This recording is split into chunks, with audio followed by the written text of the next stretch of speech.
àwọn ẹgbẹ́ kan ní ilẹ̀ Haúsá tí wọ́n jẹ́ ẹgbẹ́ àwọn ọ̀dọ́ ní ilẹ̀ Haúsá, ìyẹn ẹgbẹ́ Arewa Youth Assembly AYA,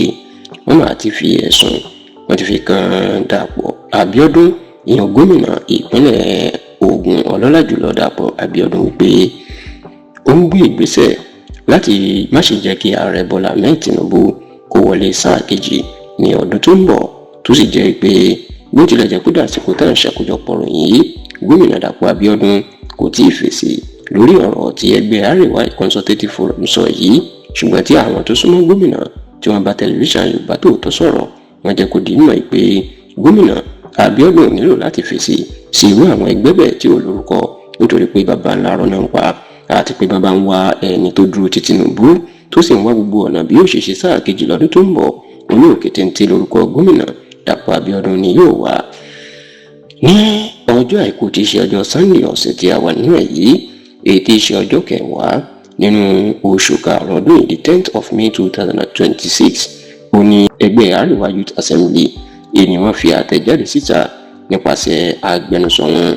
ọ̀gbẹ́ni Aliyu Muhammed wípé ìgbìmọ̀ ọ̀tẹ̀ ńlá kan lọ káàkiri orílẹ̀-èdè Nàìjíríà lọ́wọ́ láti má ṣe jẹ́ kí ààrẹ Bọ́lá Ahmed Tinubu kí ó ṣe sáà kejì. Ó ní àwọn alágbára náà wọ́n ti bẹ̀rẹ̀ sí ni máa ṣe ìpàdé káàkiri láàrin ara wọn lórí bí wọn yóò ṣe dànkarú mọ́ Tinubu lọ́wọ́ tí òfin lè ṣe sáà kejì tí ó padà sí ìpínlẹ̀ Èkó lọ́dún tó ń bọ̀. Ẹgbẹ́ Arewa Youth Assembly àwọn àjẹkùdí mọ̀ wípé lára àwọn tí wọ́n ń lò fún ìgbìmọ̀ ọ̀tẹ̀ yìí láti bá ti Tinubu jẹ́ láti má ṣe orí sáà kejì ṣe, òun ni gómìnà Dàpọ̀ Abíọ́dún ti ìpínlẹ̀ Ògùn, tó tún jẹ́ alága àwọn gómìnà apá gúúsù Nàìjíríà, ìyẹn chairman Southern Nigerian Governors Forum, tó sì jẹ́ kó di mọ̀ ìpè kí Tinubu kó lọ ṣọ́ra fún gómìnà Dàpọ̀ Abíọ́dún. Wọ́n ní lára ìdí táwọn fi ní Dàpọ̀ Abíọ́dún ó ń ṣiṣẹ́ láti má jẹ́ kí Tinubu ṣe sáà kejì, ó ní bí ó ṣe ṣíwájú ìgbìmọ̀ ọ̀tẹ̀ láti ọjọ́ alága àwọn gómìnà ẹgbẹ́ òṣèlú APC,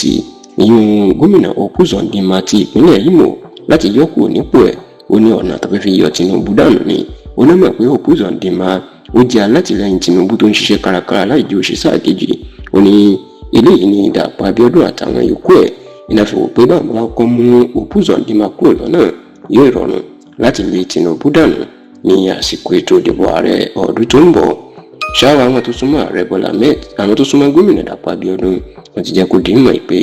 kò nílò káwọn fèsì sí ẹgbẹ́ Arewa Youth Assembly. Wọ́n ní ẹgbẹ́ tí ò lórúkọ rárá táwọn ò tiẹ̀ mọ̀ wọ́n ni, àti pé gbogbo ẹni tó bá mọ̀ tó súnmọ́ gómìnà Dàpọ̀ Abíọ́dún yóò mọ̀ pé kò lè dalẹ̀ Tinubu, ó sì ń ṣiṣẹ́ gidigidi láti jẹ́ kó rí sáà ọdún kejì ṣe.